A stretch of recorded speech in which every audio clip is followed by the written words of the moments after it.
second.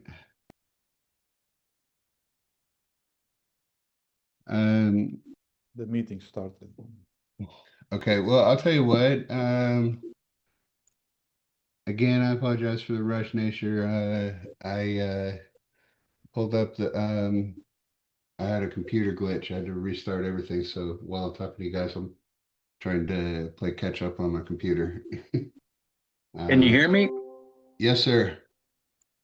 Hey, good evening, everybody. Good evening.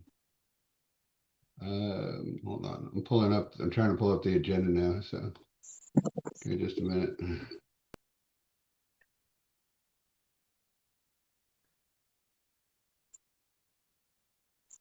I see Bob changed his picture. Oh, yeah. Okay, meeting agenda. Alright.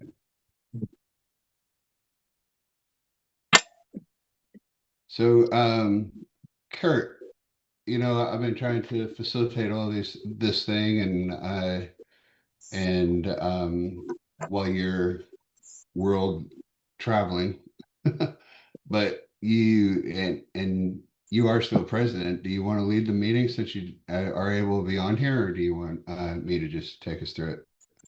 I'm gonna let you go ahead and do it. I'm just listening in. All righty. Okay, I was afraid you were going to say that. Okay, so let's see. Meeting it's 7:12. Uh, I'm calling the meeting to order. I am letting everyone know that there'll be a session at the end for people to ask questions. Have a 3-minute session at the end for. Otherwise, this is basically the way that the attorneys have explained it to us and that we understand it is that this is really a board meeting that other besides board members are invited to attend, but it's really not, they're not active participants. So, but that being said, in order to have everybody facilitate, everybody being part of the community and having an active voice at the end of this, we will have a time where we call on those that are here to ask any questions that they might have, and we allot for about 3 minutes for those people to do that. So with that, I'm moving on. I just need to verify the board attendees. I have in attendance myself, John Oliar as the vice president, Kurt Lutero as president, Stacy as a board member. Stacy, how do you say your last name, Stacy? Kirsten. Caston, that's right. Mobin Akhtar as a board member, Nasser Hempel as a board member, and Bob Trogovich as a board member, and Jeremy Baker is absent. So with that, we have a quorum of the board, and we will move forward. So I assume that everybody has received the meeting minutes from the November 24th, and we did skip December, given the nature of the month and the holidays and everything, and we just opted to skip that that month. So the last minute meetings that we have is from November 24th, and I would ask that that we approve those. Is there is a first for that? I'll first it. Okay. Anybody second? Second. Okay. Any opposed? Who second? That was Bob that seconded it. Okay. Yeah. Any opposed? Okay. Then with that, the minutes from last meeting are approved. and we will move on to item number 3 on our agenda, which is the president's report. Kurt, do you have that in front of you, or you want me to go through that? I'll go ahead and have you do that. Okay, all righty. Are you So- recording, by the way, John? I'm sorry? Are you recording this meeting? Hang on. Recording in progress. There you go. We are now. Well, I'm sure Okay. somebody is. Now that the yeah, you're right. Now that the meeting is being recorded, I'll just briefly retouch on what we had just gone through. The meeting was called to order at 7:12 p.m. All board members were in attendance with the exception of Jeremy Baker. It was noted that we had a quorum. After establishing a quorum, we reviewed the meeting minutes from November 24th. Those were approved as they stand. We are now moving on to the president's report. And the first item on the president's report is repaired 11-1 and 11-2 outlet boxes.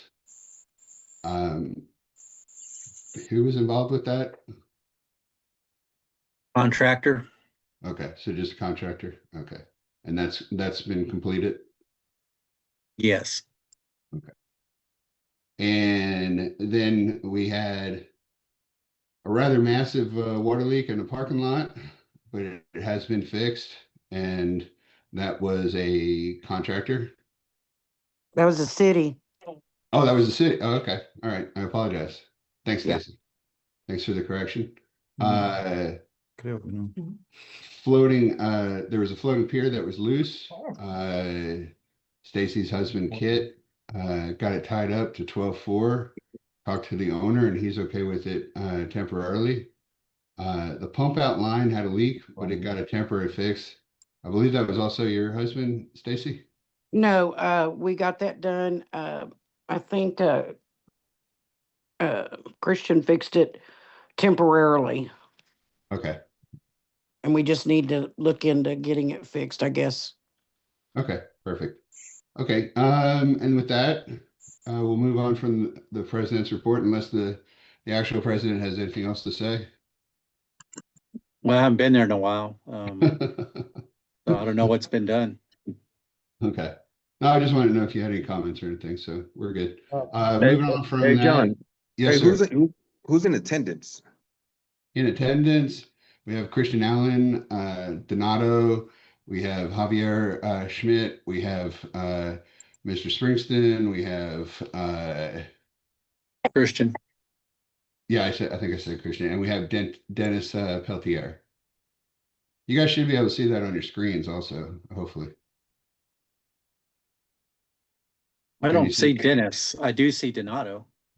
Yeah. Yeah, Donato. Dennis Chris- was on there. Yeah. He's back on. That's good. Okay. And Christian Allen has been asked to be on unmute, but he has not responded. So if Christian, if you are having technical problems, just message us on the message board and I'll see what I can do from my side. So, okay. With that, I'd say let's move on to the treasurer's report. And John, I have I'll a let, hand. I'll let Bob speak to that. Okay, so right now, the balance in our checking account is $5,471.81. We have on hand $2,685.89 in checks that will be deposited tomorrow, which brings the balance to 8157.70. We also need to transfer $2,200 from the savings account into the checking account, which will bring us to $10,357.70. We have unpaid invoices from our attorney. And so once we pay those, we will have a balance of $5,488.70 in the checking account. Our accounts receivable aging report shows that right now in the 91 days and over category, there's about $36,500. In the 61 to 90 days, $6,118 and some change, 24 cents. In the 31 to 60 day range, $2,956.76. And in the 1 to 30 range, $4,781.78. So if we could collect some of that money, we would be in fine and dandy financial shape. And we have been making efforts to do so So, and have had some success. so correct me if I'm wrong, but a large portion of that unpaid are the slips that have been foreclosed on. Correct. Owned by Bird Fox. Okay. Yeah, correct. But about almost 13,000 of it is just people who are 90 days or less past due. So Yeah. those would be folks that have not been sent to the attorney for collection. Gotcha. Okay. The slips for Bird Fox are on the agenda for today to speak to, so we'll be getting to those, and there's a couple of decision points that need to be made there. Mostly is going to be the minimum amount that we will place on the properties when they go to auction. Of course, we can't just get whatever we ask for, so the higher we ask for, the less likely they may be to sell this round. So we need to give some thought to that. So as you went through the report there, and as we're speaking directly to the Bird Fox slips, how much total is due on, so we can keep that in mind as we look at how much as we address the item down the road. How much is due on the Bird Fox? Hold on, I'll see if I can give us an idea.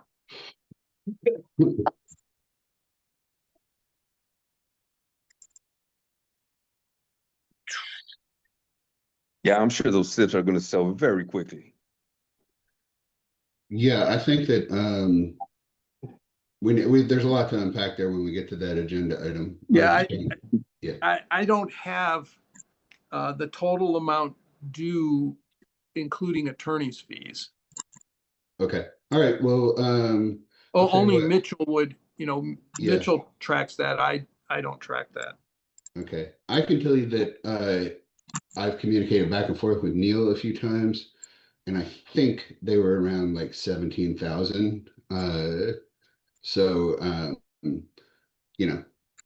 that's, so let's move past this, and we'll get to that when we get to it. So anything else on the treasurer's report, Bob? Well, I think I can address, as long as we're here for efficiency's sake, the new bookkeeper transition has gone pretty well. We've saved approximately $1,500 each of the last 2 months as compared to the prior bookkeeper. There were some individuals who said they did not get their invoice the last month or two.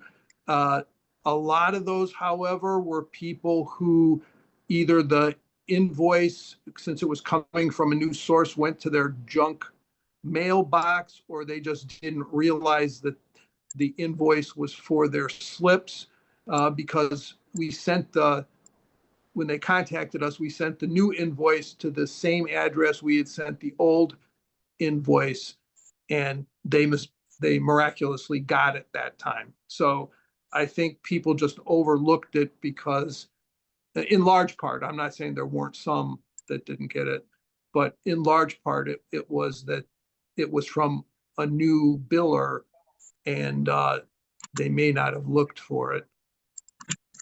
So I have a question. And by the way, that is awesome. That's a hard save of a couple $1,000s a month for us. I mean, just awesome.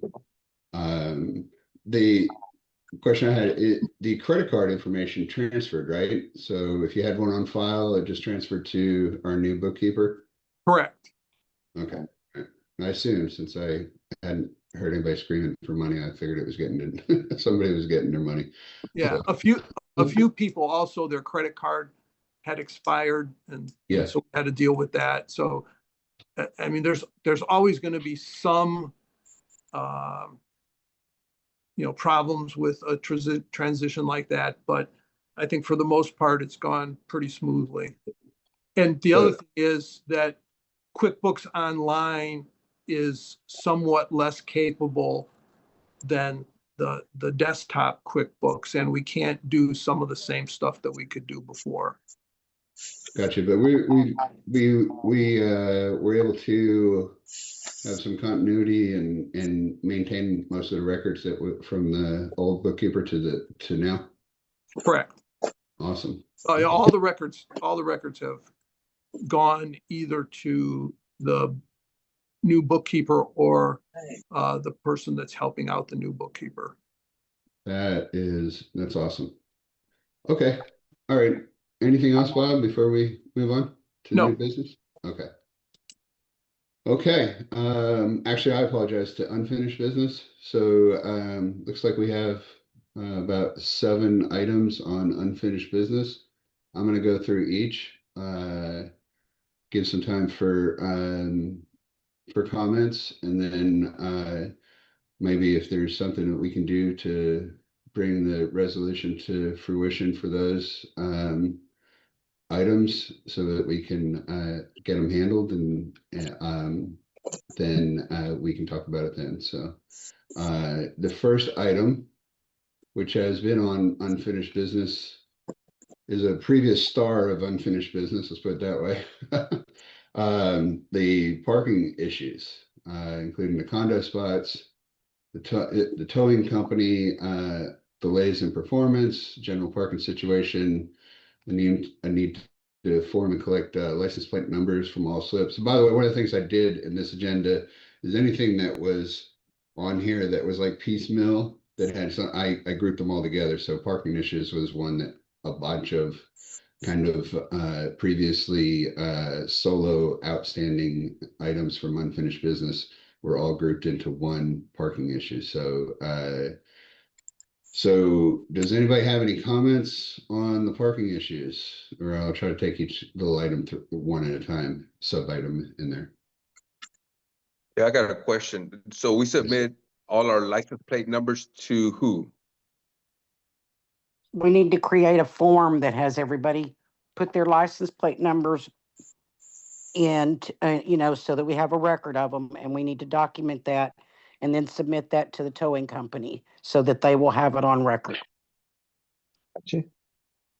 Yeah, so one of the things I'm going to try to do in this meeting, guys, I'm trying to keep a list of, as we go through unfinished and new business, I'm going to keep a list of outstanding issues or action items, and who is going to handle those. So I just put my first note for that, which is create a form for parking info. And who should I put down as the person that's going to take that on? Okay, then I mean, it's kind of related to the parking company and the towing contract. As far as I know, That's never happened for the townhomes. No, And at this point, I have grave doubts that that's going to happen. But we still need to collect the data for license plates for people parking in our lot. So myself and the person helping the bookkeeper, we just finished looking at the trailer storage lot and got that cleaned up and identified, where each trailer is and who owns it. So the next step was going to be getting the license plates from folks. So we'll take that.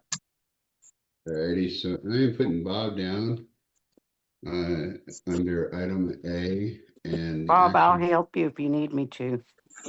Yeah, great. Thanks, Stacy. Hey Bob, this is Moby.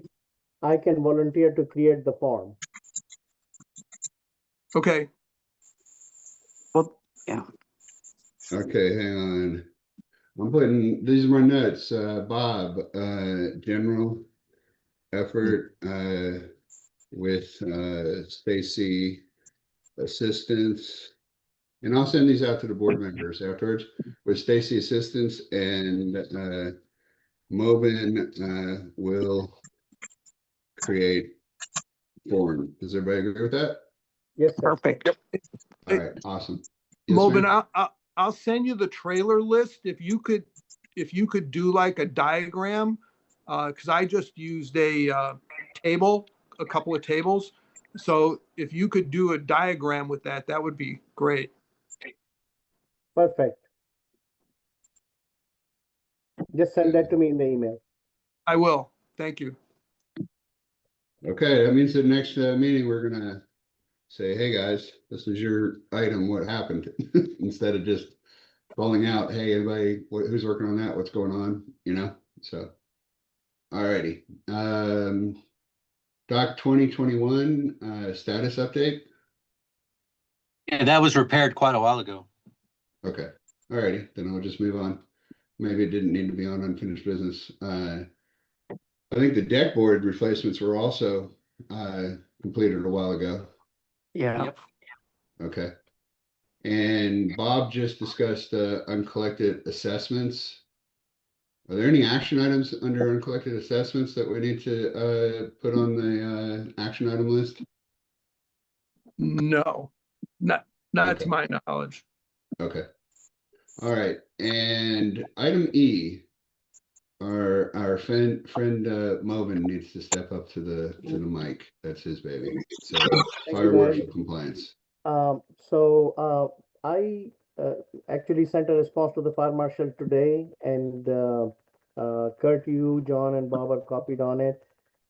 We have pretty much complied with everything that we could comply with so far, whatever was in our hand, rather.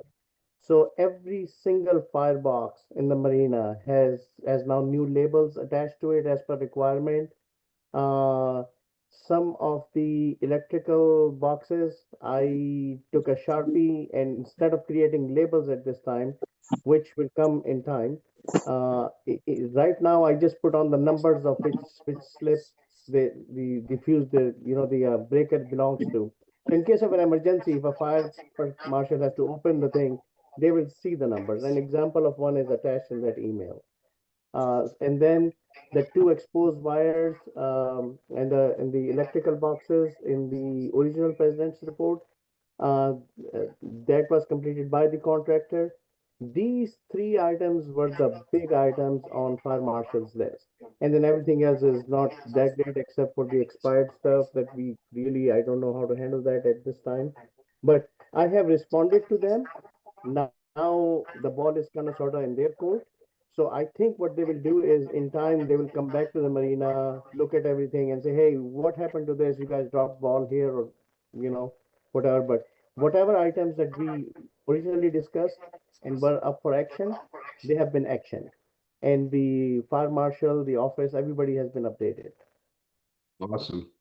Okay, so one of the things I did not put on the unfinished business, but it is has been out there and I've been dealing with it in the background is since we did talk about the fire marshal just now, is the building inspectors. And I sent a email to the building inspectors about 2 weeks ago, giving them a general update on, board replacements, fingerprint repairs, etc. And I have not heard back from them yet, so I'm assuming no news is good news. They, if you recall, in the initial discussion we had with them, we both agreed that there was items that were that needed to be addressed, and they basically told us as long as we were showing that we were actively pursuing addressing those issues, that they would not pursue any further action. And so we have been pursuing those issues and we have been updating them, and they have not been pursuing it any further. So we assume that that is going to continue to be the status. I might try to drop them a phone call too, just to do a follow-up, since I didn't get a response from the email, but that's the status of that. So for fire marshal, action item for fire marshal, I put Mobin is continuing to address. I'm going to put building inspector issues. John will continue to address. Okay. I have one small thing to add. It's just a funny tidbit. Yes. I touched every single firebox in the marina, and we don't have a firebox number 12. I don't know if it went in a storm or something, but after 11, it jumps to 13. Actually, what we should do is skip 13. 13. Bad luck, yeah. Exactly my thought. Yeah, exactly. I mean, who wants to use box 13 to try to put their fire out? So, okay, that's interesting. Okay. All right. Well, I guess you'll make a recommendation on how you want us to that would be curious. Did the fire marshal list any compliance issues with box 13 or 12? I don't think they will. They were more concerned about the label, the size of the label, and it being visible in the daytime and the nighttime. And I believe that the labels we have purchased, they were from a fire company that does professional fire management, and they're supposed to take direct sunlight and last at least 5 years. So for the cost, I think they were a very good buy. Okay. All righty. So firebox. I just added to your note. I said fire marshal and firebox Mobin is continuing to address. Correct. All right. Okay, so moving on to the meter reading process.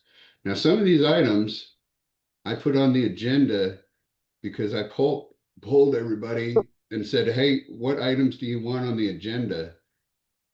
I don't know any specific issues with the meter reading process, but I put it on the agenda because somebody had asked. So whoever asked to have it on the agenda, speak up and let's see what the issues are. I don't think there's any issues. That was last month, I think. Okay. All right. Yeah, there is no issue. The process works this way. Jeremy does the readings. He sends it in a Excel spreadsheet to our person that's helping, our bookkeeper. She then does the mathematics to figure the cost for each slip and sends that to the bookkeeper, and the bookkeeper includes it in the bill. Awesome. Okay. All right. Well, whoever put this agenda together, you need to cut his pay.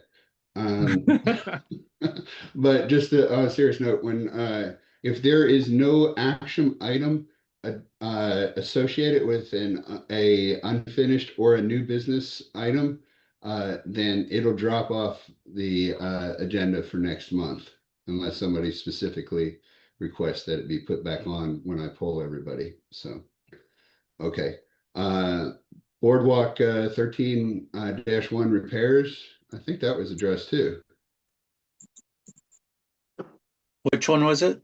old business, unfinished business, the boardwalk and the 13-1 repairs. I thought we accomplished all that already. Yep, that's all been accomplished. Okay, no action item. It'll drop off the agenda for next month. So insurance checks on owners. I know this one has got some issues. Bob or Stacy, weren't you guys looking into that? No, I haven't, but we can address it, and I'll work with, our lady that's helping, the bookkeeper if they need me to. Okay, my recollection of the last status of the insurance checks was that we were working through a list, and we had a list of who had submitted their insurance, what the status of that insurance was, and we were composing a list of people who needed to be checked on with the old bookkeepers, and all of that, I think, kind of stagnated when we made the transition out of necessity, and it's probably time to put it back on the bookkeepers and or Stacy's list. Does that sound right? Yes, but yeah, the thinking that things like that go to the bookkeeper is no longer accurate. So Okay, the issue, the way we ran it before and why our bills were so high was because the bookkeeper was functioning basically as a Our admin. part-time marina manager and our admin. yes, So now it doesn't work that way. The bookkeeper is strictly a bookkeeper. So these kind of things, the insurance checks are going to fall partially, I would say partially on the board, or at least a board member being involved, and then on the person that's helping us.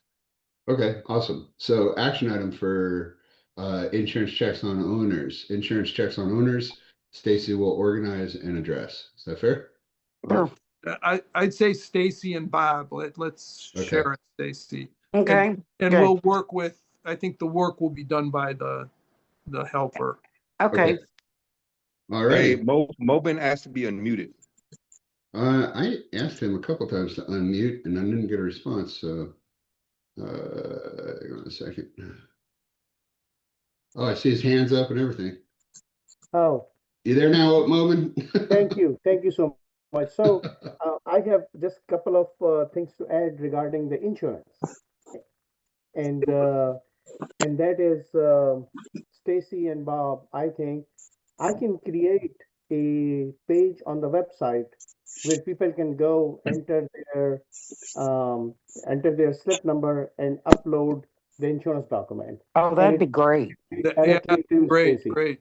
Yes, right? And the second thing is, the same time the idea occurred to in my mind that the plates we are collecting, let's just make a form on the website and say, if you want your plates entered, go to the website and enter your slip number and plate, pick your slip and enter the plates, and we will update our records. Instead of me creating a paper form, let me make an electronic form. that's Perfect. perfect. Yeah, that's great. Okay, I'll try to have this done by next Monday. Yeah. Perfect. Perfect. Okay, I will put you down as an action item for that, Mobin. Have we been advertising the new website out there to everybody? Every meeting agenda that goes out has it at the top of the agenda Good deal. in bold red letters. So, okay, Mobin will add section to website. Hey, Mobin, Yes, sir. once you get that done, can you work with Denise so that she can grab the information off of there? Yeah, I was fixing to ask 100%. that. 100%. Actually, new business E will address that. Okay. Okay, so this isn't on the agenda, but it seems like a logical extension of the conversation we just had with Mobin. And that is, we have a problem with collecting assessments. I think in large part just as an administrative effort, not on our part, but on the owner's part, A lot of them, they still handwrite, you know, um, checks and send them in and they forget to send them in and, or they're not 100% sure about some transition or some issue. And so they don't know where they should send them to. I think that we've touched on it a little bit in the past, but maybe it's time to readdress it, requiring either a bank draft or a credit card only for payments and have that system somehow incorporated into Mobin's website. Is that a practical consideration or am I off the track there? Sounds good to me. So even though it sounds good, it is actually then it becomes a legal requirement for the website to be secure. We cannot process payments on the website. However, our new accountant is using QuickBook Enterprise online, and they can email bills to every person that we have an email on, and they can click on that email. There'll be links in there to pay via check or credit card right away. So they will have that opportunity if they elect to get electronically billed. I think it's set up that way now. I have never seen a bill, even though I have a credit card on file, but I've never really seen a bill or an electric meter reading come through. I just get an invoice that says it's paid. Yes, me too. That's all I get. That's my invoice that shows that it's paid. Because your card's on file, I think, Stacy. Right. Yeah. So I don't even look for an invoice. Mine I'll check with Marcus on that. Okay, as far as the legalities go, I really don't have, I'm not up on what every nuance might be, but I do know that in my neighborhood, which only has like 40 homes,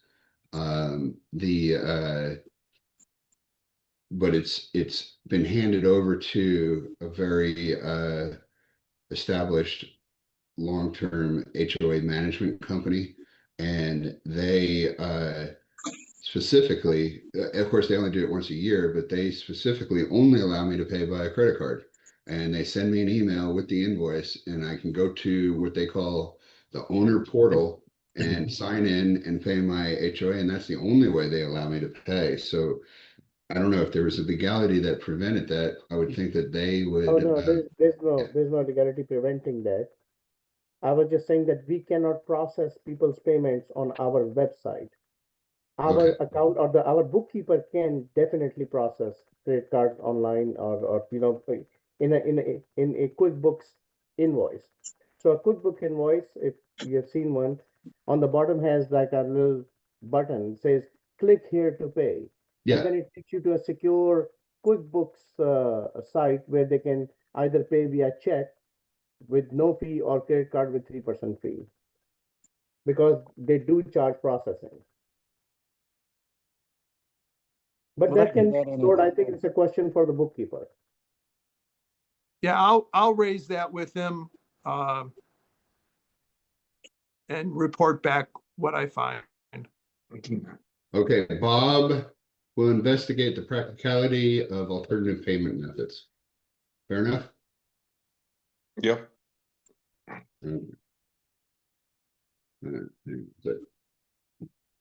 Okay, moving on. Procedure for shutting power by a board member due to hazard or other legally justifiable issues. That's kind of a broad item, but I'll speak to what I think that I knew and what and how I think we handle it and how we will handle it in the future. And for legal purposes, since I am sure that this meeting is being recorded, I will say that I do not know everything. I am not certain of how it may or may not have been done in the past. And everything we discuss right now is subject to review by the attorneys for proper legal authority. So with that said, my understanding of shutting the power by a board member is that we literally either shut it because the board has been made aware of a hazard to life or property that in the board's opinion, that hazard warrants an emergency action of terminating the electrical service. That could be anything from sparks coming from the wires to to un to wires hanging on the loosely exposed to being told that there's a hazard by some member or anyone else, member of the community and or legal, entities, including fire marshals and the such. Uh, that's one way that power may get shut off, and we've had those, several of those instances. And then the other is simply not paying your power bill.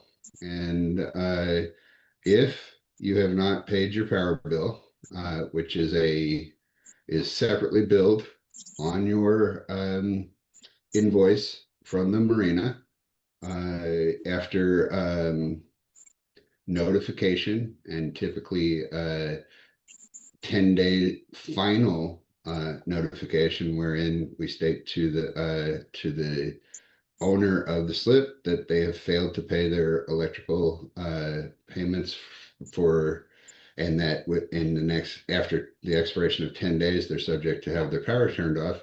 That board members will take whatever actions are necessary to terminate the power to that slip. And in both of these cases where power is terminated, we will wait until the cause is remedied, whether it be a hazard or whether it be an unpaid bill. Does anybody disagree with that? There is a third scenario also, which is what we experienced last week, is at the request of slip owner. Correct. Yeah, I forgot. Yeah, there's three reasons actually. At the request of the owner, the hazard, or they haven't paid their bill. So, and I thought that we had put together a actual procedure that we had written all that out. Bob, Yeah, didn't? but really this should be called reasons for shutting power by a board member.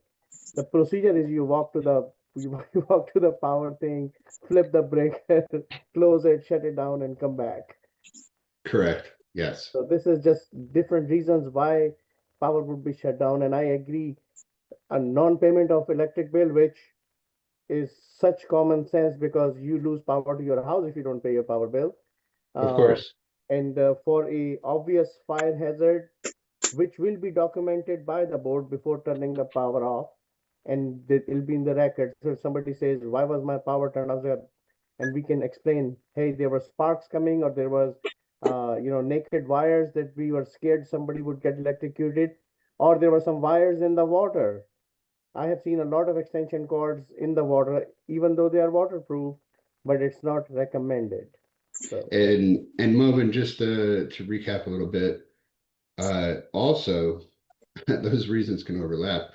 We can actually have an owner who complains of the hazard, that the board reviews the hazard they've complained of and agrees with them, and agrees that the most prudent effort is to terminate power until the hazard is repaired. We did have one of those situations recently. So they can actually overlap. We can act on the owner's own information and still consider it a hazard that needs to be addressed by terminating the power. And I will present a fourth scenario here, and that is if the board notices an undocumented, uninspected vessel in a previously unoccupied slip and not a word from the owner, we would assume there's a squatter, occupying the slip. Correct. Now, one of the things that has happened on 17 and 18, only because I was involved, and we had all discussed and agreed to it, is that all of the slips, and there's a lot of them there because that's the non-livable, people tend to just, hold on to them, pay their $50 a month, and, and a year goes by and it's $6, and then next year they're going to put a boat in there, maybe, so they sit empty a lot, and one of the things that was done is to terminate power to all of the empty slips, so that squatters can't come in and so that people can't steal electricity from their neighbor either. So all the slips in 17 and 18 that do not have a registered boat in them have their power already terminated. My recommendation, I think where this item came from, is my recommendation is that we turn off power to all empty slips, and we only turn it back on when a boat, which has been gone through the proper entry procedure to the marina, has been placed in the slip, and then we turn it on. And if not, then we address it as we need to. So the counterpoint for that would be that there are people who own a slip, they come to Clear Lake for a weekend, and they put their boat from the trailer on, park the trailer somewhere, and they're only docking over the weekend for a couple. They don't want the hassle of power being turned off and on, off and on, and off and on. This could be debated for a long time. So I just say we park it and discuss it at a later time. Okay. I agree with you, Mom, and it could be debated, and Yeah. but we did We can in have a the section about this, yeah. I thought we even sent out a notice. I mean, the years are blending together, but I thought that we had sent out a notice that basically stated what I just stated, and said that if you are a slip owner, come to us and ask us to turn the power on in your slip so that we can address it. But yeah, you're right. So, and of course we did, given recent events, we did do a lot of research with the assistance of our attorneys, and they've stated very emphatically that we do have the right to control the power, seeing as how we essentially provide it, we bill for it.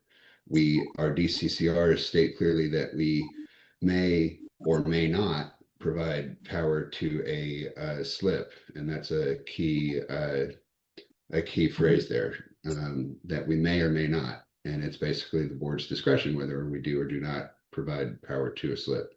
So we just need to all agree on what the procedure is. So I'm going to leave this as an unfinished business, and I would suggest that we all continue to discuss it amongst ourselves. Everybody come up with kind of their own opinions of how we proceed forward, and then maybe, because I don't think it's really there's not really much that needs to be done on this subject except for all the board members to agree what the procedure is. Does anybody disagree with that? Nope. Okay. Nope. Did we get that? We were going to put together something about a deposit on electrical for new owners. Did we do that? There is, we discussed, and I'd have to reread the policy, but we already have a policy that I believe we approved on this issue of electrical and chains. Okay, I thought so too. Okay.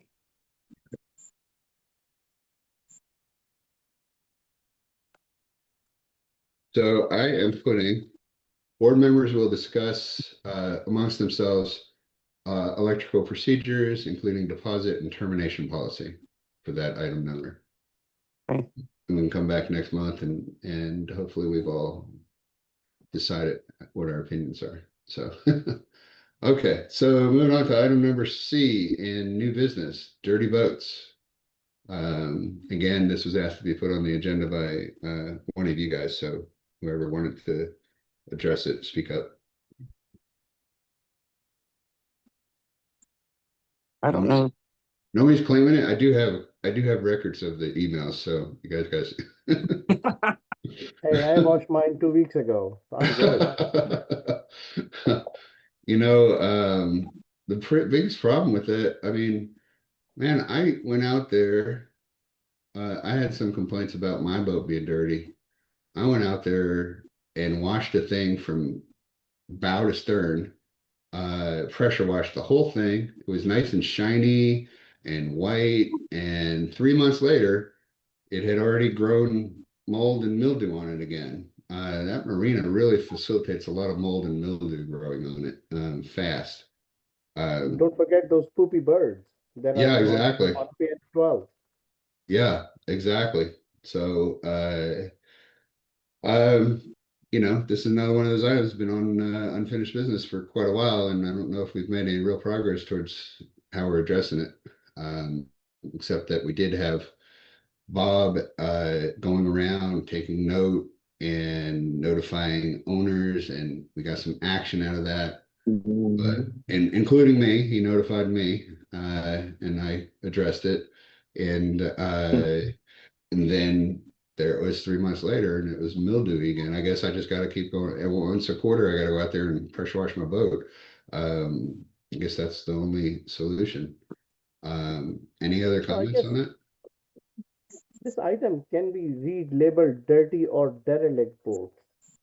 Derelict, We have yes. some boats there that have been visited in several years now. Okay. How about this for an action item? Dirty slash derelict boats. A board member will routinely walk the marina and take note and send notices. Does that seem like a good way that we address that? That's the way it's been done. I mean, I sent out probably in excess of 80 notices. Yeah, The issue becomes if you want to just send a nice friendly letter and you don't need to necessarily document what the deficiencies are with photographs, then it's a fairly easy task. But once you get into the, okay, we're going to treat it as a Infraction. fraction, then taking the photographs, associating the photographs with the boat, getting yes. the letter done, sending it out, that takes a ton of time. Yeah. And I've done it, so I know. I did it for 80 of them, and just keeping the photographs Straight. Yeah. straight with the boat that it's talking about is an effort all by itself. So it's easy to do just a general nice letter. Hey, your boat's dirty. You might want to think about cleaning it. If that's the way we want to go, that's pretty simple, and you're not going to document it. But if you get to the point where, okay, now people aren't cleaning their boats, we want to pursue an infraction, then it becomes substantially more work. So one of the things I've always noticed that, you know, in similar situations to what you just described, you know, is that if there's an effort to be made, it might be a minor effort, like doing one slip is a minor effort, 10 or 15 minutes. But when you're essentially taking on the burden of doing that for, 200 slips, that minor effort becomes compounded and becomes an extensive burden for the one person that's doing it rather than distributed burden for all the people that should be involved. And to those, to that, I would say that, that, you, I would make the notification, I would reduce the effort per slip from pictures and, you're putting a lot of burden on yourself and then you're multiplying times 80 slips. I would put it down to walking down the boardwalk and dirty boat. Okay, what so and so gets a generic form letter. Your vote is dirty. It doesn't have to still it doesn't have to be a nice letter. It can be a strongly worded letter, but it doesn't have to show all the details. You know what I'm saying? They know their vote's dirty. You know their vote's dirty. You don't have to do a full, write up on it. Just let them know. Let them know they need to address it. I Yeah, agree. but 209 requires certain things be present in the letter. If you're gonna move to they didn't do it, they're gonna get fined stage. Gotcha. There has to be specific things there. Okay. So that's, I mean, you could do, it's like when we used to do the urine tests in the military. I mean, the first test they do is a screening test. But then they do the gas chromatograph test if we're going to court martial you. Correct. So Yeah. we could do the easy round of letters, with more sternly worded language, and then go back and check if they've done it in a month, and if they haven't, then we move to the stronger procedure. Okay. Kurt, are you trying to unmute yourself? He wants to talk. Okay. I asked him to unmute. He should be able to unmute himself right now.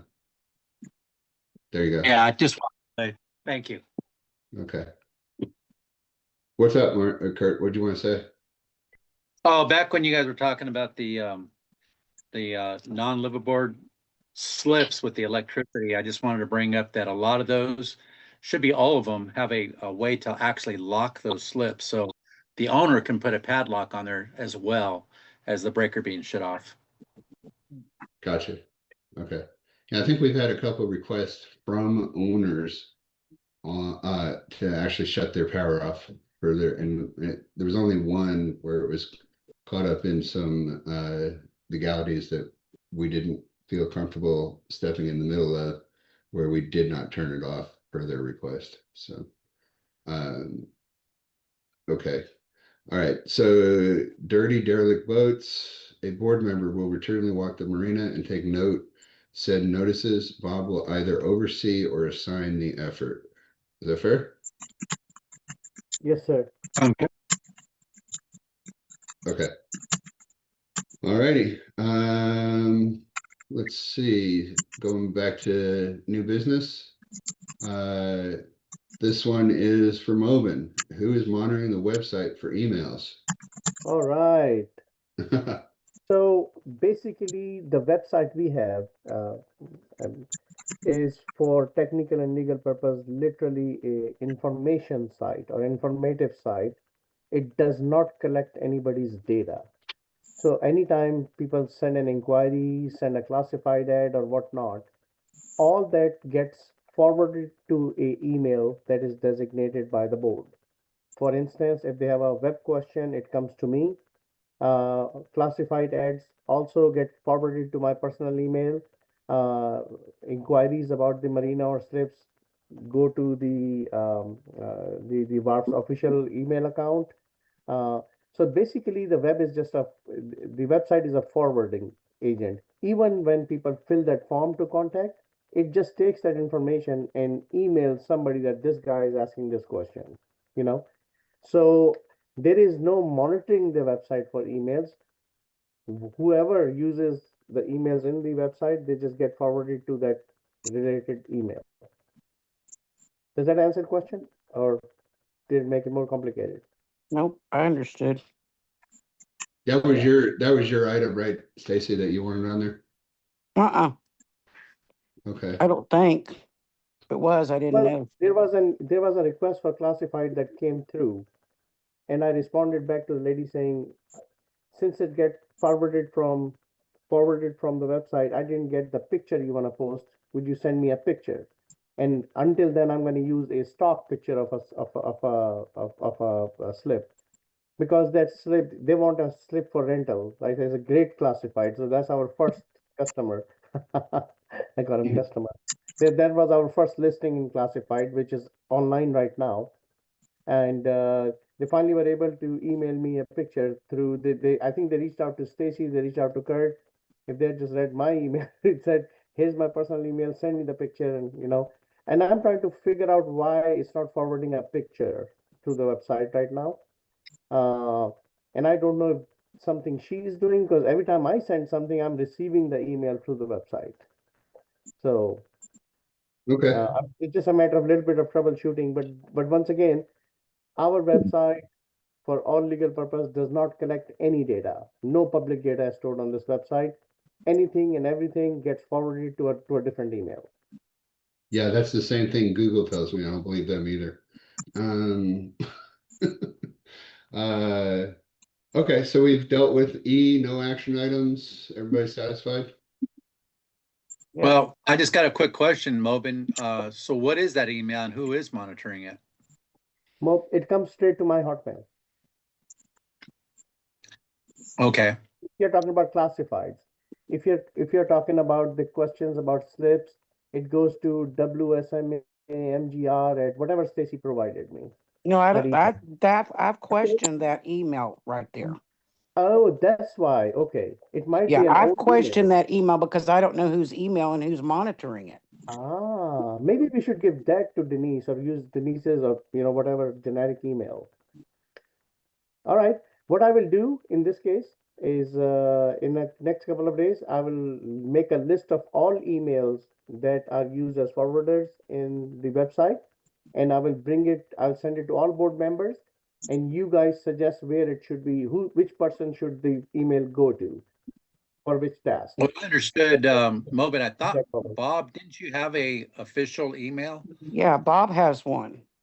I have one and we can use that. So go ahead and send that out, Mobin, and probably quite a few of the things might go to that email. And Denise monitors that email as well. Perfect. So Bob, if you would email me, and on the subject line, just say, use this email for website, and I will just use that. That way I document it too, and I Okay. don't want to Yep. make a mistake typing it. So just for clarity, are you guys talking about the Wharf Marina CC at gmail.com? Is that the? No, it's WSMA manager at gmail.com or something like that. Okay. Well, Must the be one from the I'm very old talking, website. mine is Wharf slip maintenance at gmail.com. No, I don't know about that email, but that Yeah, other one that's the says one we should be WSMA using. manager. Yeah. That's why nobody's getting it. I understand now why people are not getting a response. Okay, so you feel comfortable with what we've discussed? Is there an action item for you, Moben, or we good? I think I'm going to send Mobin that email. Okay. Yes. Yeah. Bob will send Moben Marina email address. And at this point in time, since this is a public forum right now, or public part of the meeting, I would like to announce that the website is a work in progress. Yes. Whenever I see something that I can improve, I'm working on it. For instance, today I noticed that the pictures are really thumbnails. You should be able to click on them and see a full size picture. It's not doing that right now, but I will fix that when I'm working on the website. Awesome. Yeah, great. Okay. All right. I do think that your contract though had liquidated damages if it wasn't completed and running as contracted for. by a certain date. That's a joke.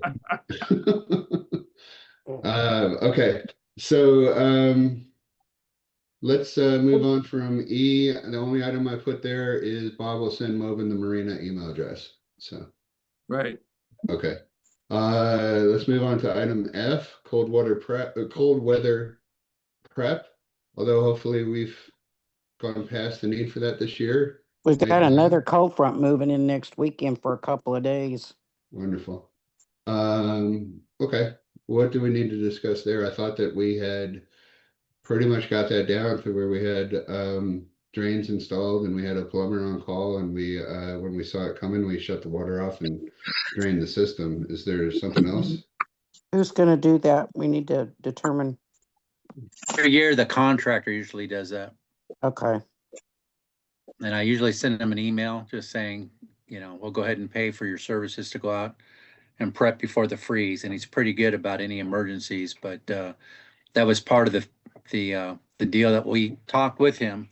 He would do that every year after installing that PEX, that we would just pay him to go out and do those preps for us every year. So as long as he's been notified, it should get done. But we need to double check with him to make sure he got that email. I will tell you that for the benefit of some of the newcomers, that the PEX has been tremendously better than the PVC. Every year it was a $5,000 expense to fix all the PVC that had broken. And Kurt. PEX, yeah. Kurt, can you send me his the plumber's information? And Sure. I'll contact him and see if he's, so we can get him out here before. Because we've got a couple of days that they say that it's gonna be like 27 and, that's kind of cold. Yep, that's pretty cold. Yeah, and I'll Wow. contact him. I'll call him tomorrow. Oh, I didn't know it was getting that cold. I got some property that needs to get cold weather prep too. Great. Okay. Any action items on that, or we're just I'll call him. okay, so I'm gonna Kurt's put Kurt's forwarding the info now. Okay.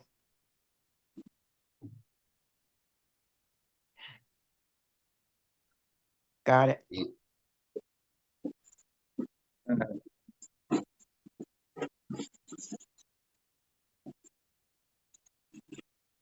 yeah.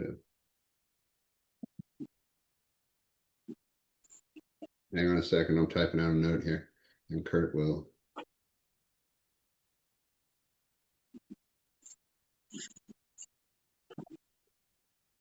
Okay, so this is what I got for that.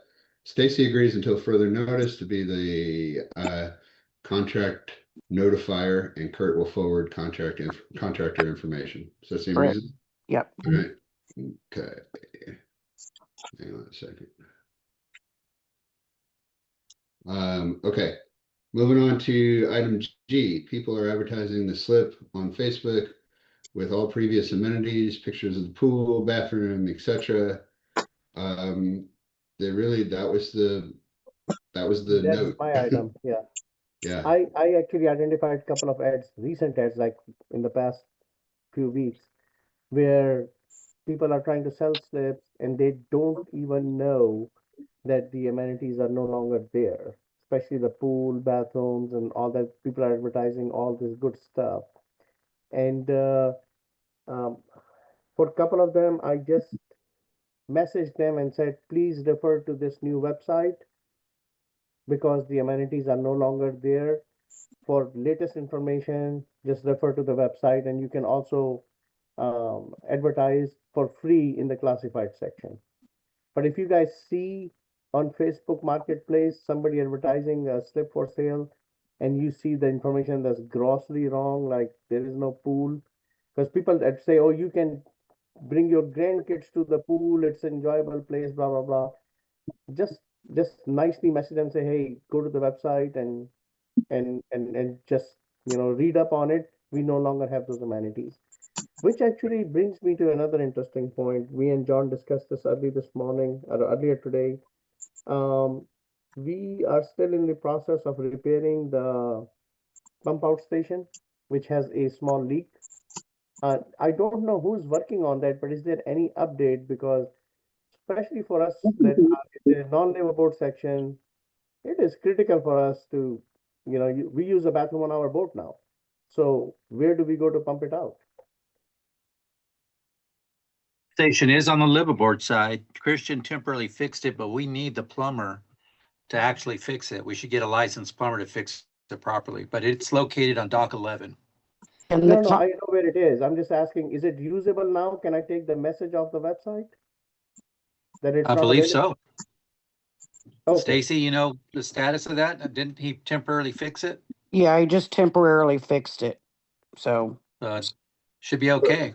But it is working, and then we just need to get somebody out there to do more permanent. and the guy okay. that comes to check on the cold weather prep, is that the same guy? Yes. Okay, I'll talk to him about that too. Thank you Yeah, so he much. works for Ed Koch Plumbing. Okay, I'll talk to him about it. Let's Hang on a get sec. that done because, without having the other amenities, whatever we have, we should maintain it. Okay, so my note for that is Stacy will notify plumbing contractor to repair pump out. Correct. Okay, perfect. Okay, excuse me. So that brings us to, it looks like the last item in the public forum. That after that we'll move to an executive session, and everybody should have gotten an agenda for the executive session. If you haven't, let me know now. I'll email it to you real fast. So next item is discuss bird fox slip sales. Um, so I'll give you a brief summary. Because I've communicated with Neil about this a couple times. Guys, I do not try to dominate that conversation with Neil. It just seems like whatever we tell him, he continues to communicate with me.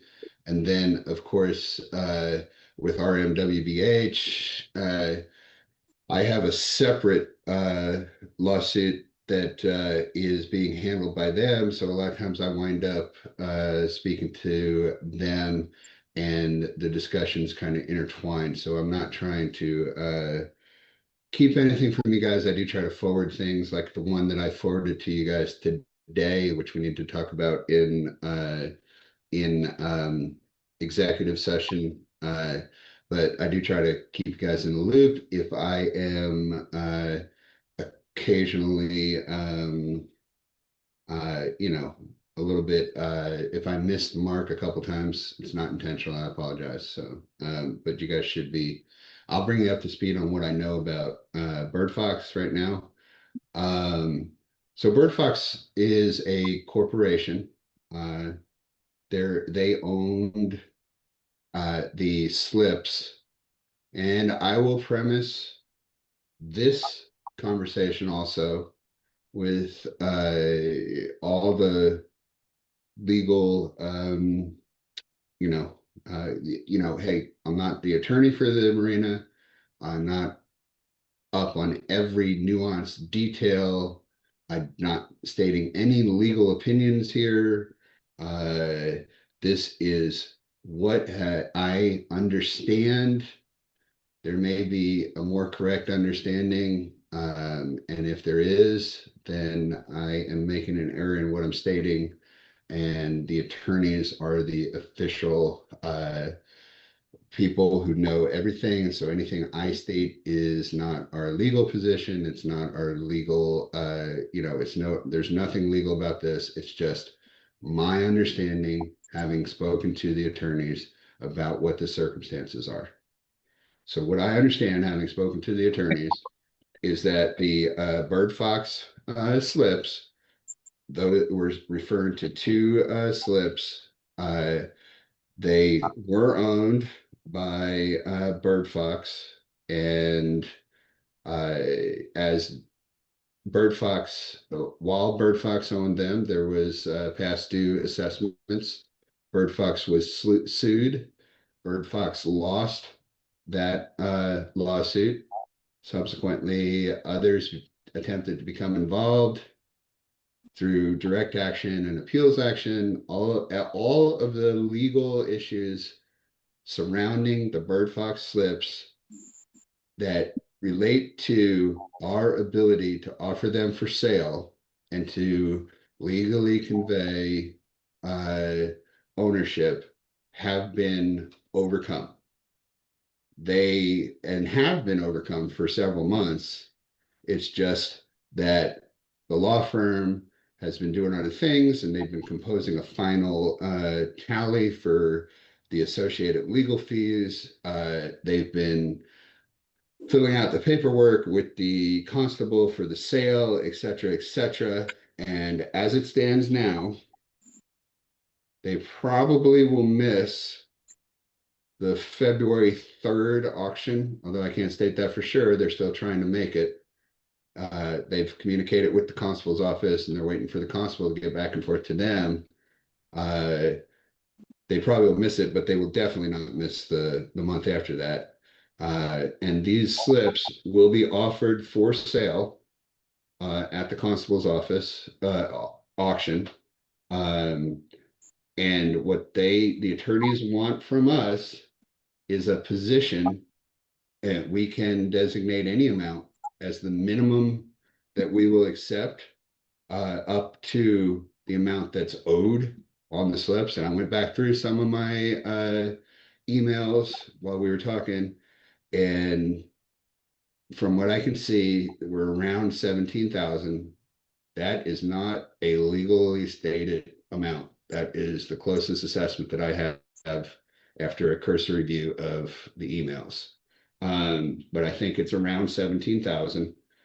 I don't think those slips will sell for 17,000, but we could set the minimum at 17,000. We could set the minimum at $1.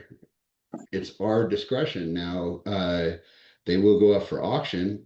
Whatever they garner at auction, ultimately will be conveyed back to us against a judgment that was passed against Bird Fox, and the remainder on that judgment will be due by Bird Fox, which are, from our cursory understanding of Bird Fox, it is really just a skeleton company that was generated only for the purpose of transmitting ownership of these slips to it. So probably won't get any more from that. Now, so that would just remain uncollectible undue. So my and then the other thing associated with this slip is that one of the individuals involved with this slip is particularly litigious, although he's had a lot of orders that that remove his ability to be as litigious as he had been in the past. He still may make his attempts to make it difficult for whomever is legally conveyed these slips. The attorneys also have assured us that anyone that receives these slips in this sale and that any type of suit that may be issued against them would be rather summarily defeated.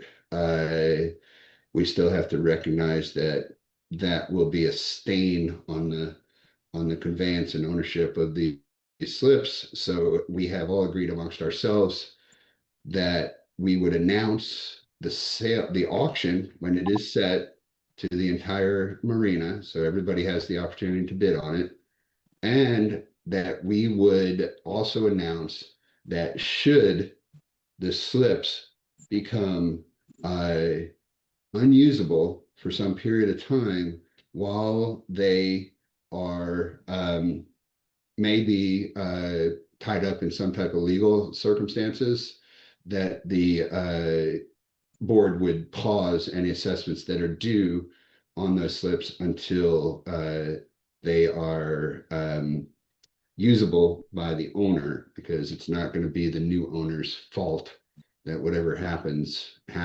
And so, and in order to, induce people to want to bid on these slips and purchase them, we've agreed to do that. So the action item here is to set a minimum bid price for the auction. And I guess I'd open the floor up to whoever wants to discuss it.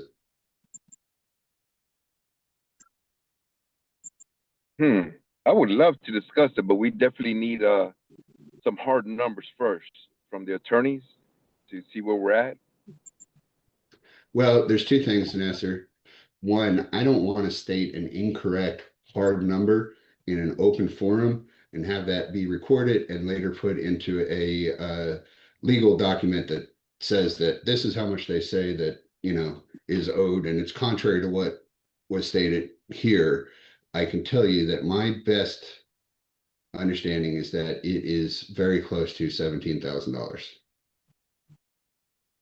Yeah, I think we need to discuss it in executive session and definitely have something for Mitchell to see where we're at, because I know it's being updated as of a few weeks ago. So I don't see how we can put a hard number at this moment. Can we table it? Well, what I'm saying is I'm not putting out a hard number, but whatever it is, there's two reasons that it doesn't really need to be tabled, because I don't think that the slips as they stand are even going to go for 17,000. So they're not even going to meet the minimum that's required to cover the unupdated attorney's fees. So if we add another 3,000 because that was, tacked on there, then it makes it 20. They're still not, that's not going to change the economic reality that the slips, I think, are probably only worth 12 to 15 at best, but so if we right now discuss a number that we put on as a minimum, that is the minimum value for the slip, then that's the minimum value for the slip. I mean, if we think that the slips are worth 12,000, let's put the minimum to 12, so somebody doesn't swoop in and buy them for $500. It's not going to change the economic reality that if we put another 10,000 on it, that you're still not going to be able to sell them for 25,000 no matter what. Okay. No, I see where you're coming from. You know what? I do agree with you. I think 12,000 is a nice round number. I kind of think 12,000 is a good number, but what does everybody else think? Well, I think They're one of those livable or slips. non-livable? They're both These are livable. liveaboard, but one of them is probably the worst slip in the marina. It's very Exactly. shallow, and and I don't think it went for very much the last time that it was conveyed. And then the other one is is not one of the longer slips. So, but hey, it's all subjective. Everybody can have a different opinion about it. I just think The other slip, yeah, I think the other slip, because it's close to the channel, is deeper, is actually a better quality slip. So if it was me, I would say 112 and 115. well, recognize they're not I don't believe that they're going up for sale as separate. I think they're going up as one item. They're both going to be auctioned together, I believe. Okay. That would be Well, very hard to- the one slip has a sunk boat in it too. Yeah, that's another issue that's going to drive the cost of that slip down. I mean, I think it's only worth a few $1,000s to begin with, and now it's got a sunk boat in it that the new owner is going to have to deal with too, So, it's not very long. I'm sorry, Mom? It's not very long. It's not a long slip. It's a very short slip. Correct. Yeah, Because these slips actually go by what size boat you can park in them. correct. So as an example, for a 35-foot slip, I paid around 10 grand in non-livable. However, for a 50-foot slip, I ended up paying 18,000.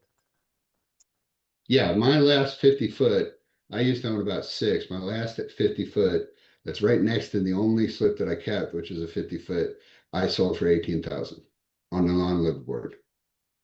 And right now there is on Facebook, there is a 28-foot slip for sale, non-livable, for around asking $9,000. Yeah.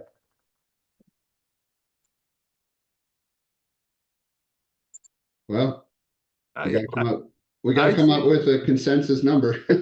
yeah, I'd say 22. I'm going with 12. That both together, Nazar? Both together. Well, I agree. That should be the starting bid, yeah. I kind of like 12 to 14. I mean, and remember that it's a competitive auction, and if there is truly an economic edict to go higher, that the market will bear it and it'll drive the price higher than what we put as a minimum. We're just putting a minimum. The only purpose of the minimum is to make sure somebody doesn't just swoop in there. Nobody's bidding on it for nobody even knows what it is. You got one guy that knows what it is, and he bids $500 and buys both of them, and we don't get anything. They have to be a reserve auction, right? I'm sorry?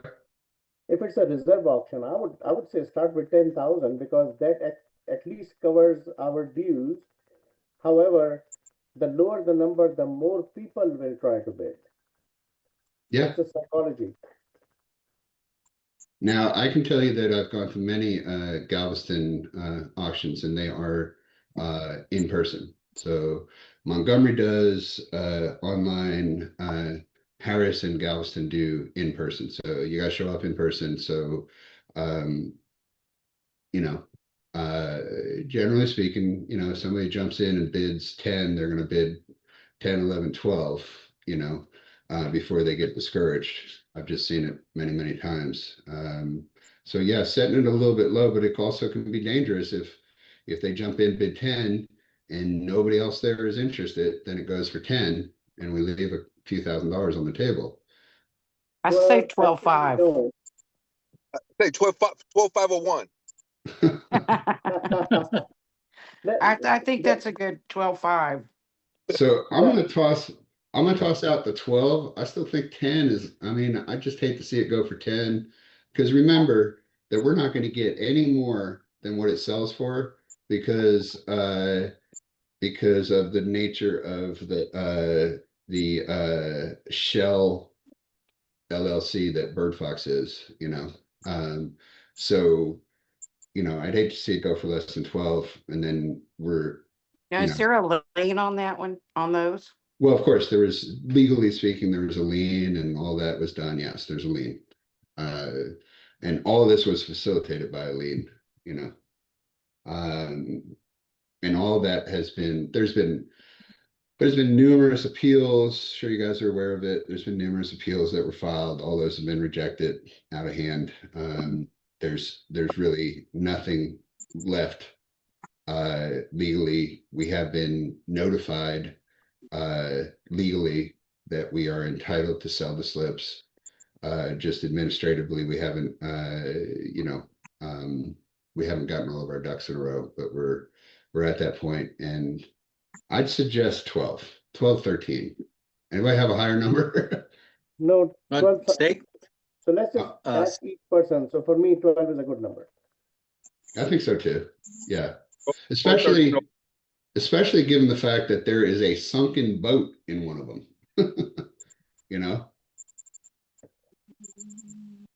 So I'm good with 12. Yeah, that's going to potentially leave us holding the bag for 6, 7, 8,000, depending on what the final bill comes back at from the attorneys. And I think it's given Money well, what's that? money well spent. I would agree. Yep. Okay, so I will make a motion that we inform the attorneys, meaning me, that the board has decided that to place a minimum bid of $12,000 on these slips. Any seconds? I'll I second that. Okay. Third, fourth, fifth. All right. All in favor have agreed. So that I'm going to put that down as an action item in our list, that I will inform the attorneys that the minimum bid is set at 12,000. So Got it.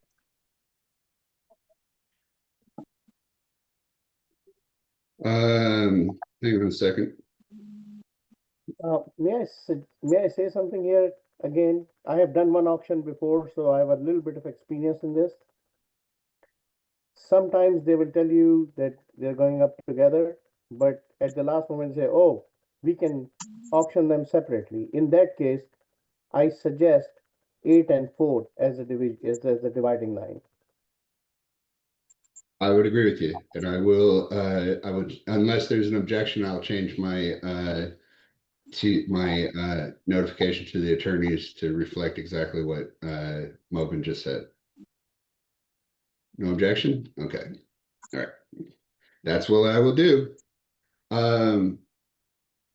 That brings us to the end of the meeting.